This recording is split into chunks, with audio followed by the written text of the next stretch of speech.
Assalamualaikum warahmatullahi wabarakatuh.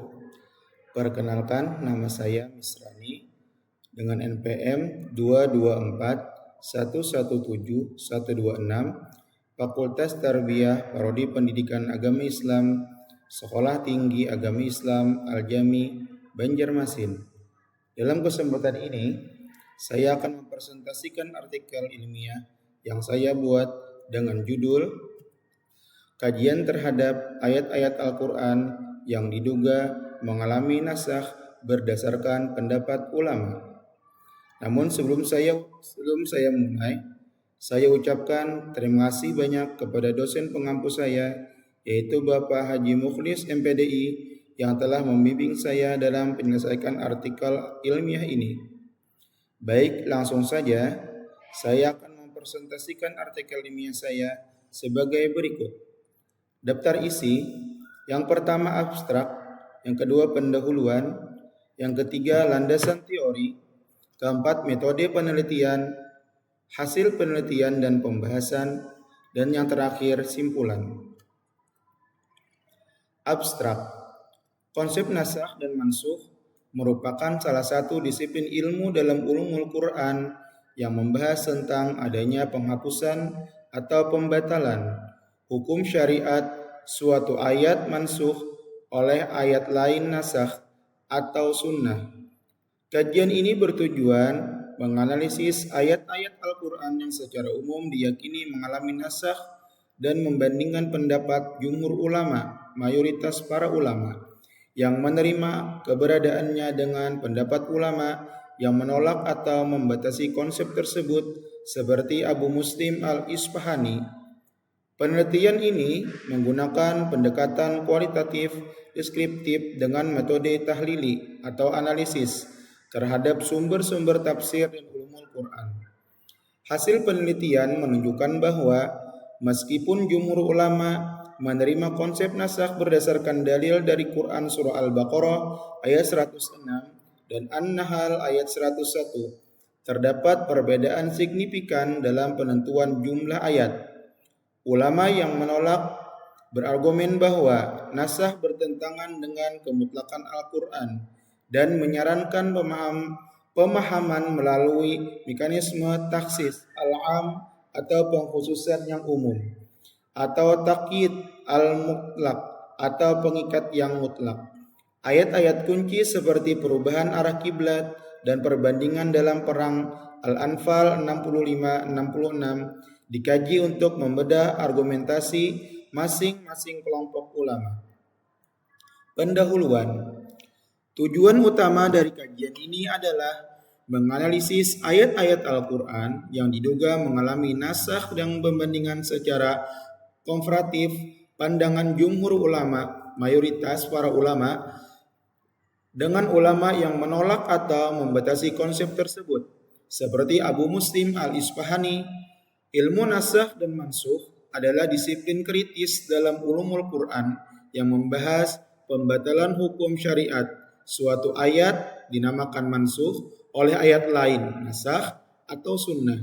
Jumhur ulama memandang nasakh sebagai manifestasi dari fleksibilitas dan maslahah atau kemaslahatan syariat yang diturunkan secara bertahap. Landasan teori. Secara terminologi, nasakh didefinisikan sebagai pengangkatan hukum syar'i yang ditetapkan oleh dalil syar'i sebelumnya, mansukh oleh dalil syar'i lain yaitu nasikh yang datang kemudian. Jumhur ulama menerima konsep ini berdasarkan dalil naqli utama dari Quran surah Al-Baqarah surah yang kedua, yaitu ayat 106, dan Quran surah An-Nahl ayat 101 yang secara eksplisit menyebutkan adanya penggantian ayat. Syarat utama nasakh adalah adanya mansukh atau hukum terdahulu, nasikh dalil pengganti, dan adanya pertentangan yang tidak dapat dikompromikan, taufik atau keduanya. Metode penelitian. Penelitian ini merupakan kajian pustaka, library research, yang menggunakan metode kualitatif deskriptif pendekatan yang diterapkan adalah analisis komparatif atau muqaran yang berfokus pada perbandingan argumen ulama. Proses pengumpulan data melibatkan pengumpulan data primer berupa teks ayat-ayat Al-Quran yang masyhur menjadi objek nasakh seperti 5 sampai dengan 10 ayat inti menurut ulama klasik. Data sekunder bersumber dari tafsir dan kitab-kitab ulumul Quran. Selanjutnya, data dianalisis menggunakan metode tahlili atau analisis dengan membandingkan dua pandangan ulama. Yang pertama, pandangan jumhur ulama termasuk Malikiyah, Syafi'iyah, Hanabilah, Hanafiyah yang menerima keberadaan nasakh. Adapun ulama yang menolak atau membatasi nasakh seperti Abu Muslim Al-Isfahani dan Muhammad Abduh. Hasil penelitian dan pembahasan. Hasil penelitian menunjukkan adanya perbedaan signifikan dalam penentuan jumlah dan status ayat yang dinasakh. Perdebatan utama berpusat pada ayat-ayat kunci seperti hukum wasiat atau waris yang terdapat di Quran Surah Al-Baqarah ayat 180 dan Quran Surah An-Nisa ayat 11 yang perbandingan kekuatan dalam perang. Quran Surah Al-Anfal ayat 65 dan 66. Argumentasi jumhur ulama, mereka berpegangan pada makna literal kata nansakh dan melihat nasakh sebagai hikmah atau kemaslahatan umat seperti keringanan dan evolusi syariat yang bertahap. Bagi mereka, hukum mansukh tidak berlaku lagi. Argumen ulama menolak. Ulama seperti Abu Muslim Al-Isfahani menolak nasakh secara harfiah karena dianggap bertentangan dengan kemutlakan Al-Quran. Quran Surah Fussilat ayat 42. Mereka menafsirkan ayat-ayat yang tampak bertentangan sebagai kondisi hukum yang berbeda melalui mekanisme tahsis al-am atau pengkhususan yang umum. Dalam pandangan ini, hukum yang lama tetap berlaku pada kondisi tertentu sehingga seluruh teks Al-Quran tetap fungsional.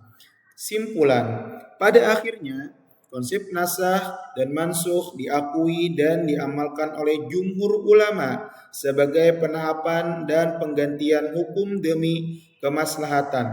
Namun, pandangan ulama menolak yang lebih memilih interferensi taksis al-am turut memperkaya metodologi dalam ulumul Quran.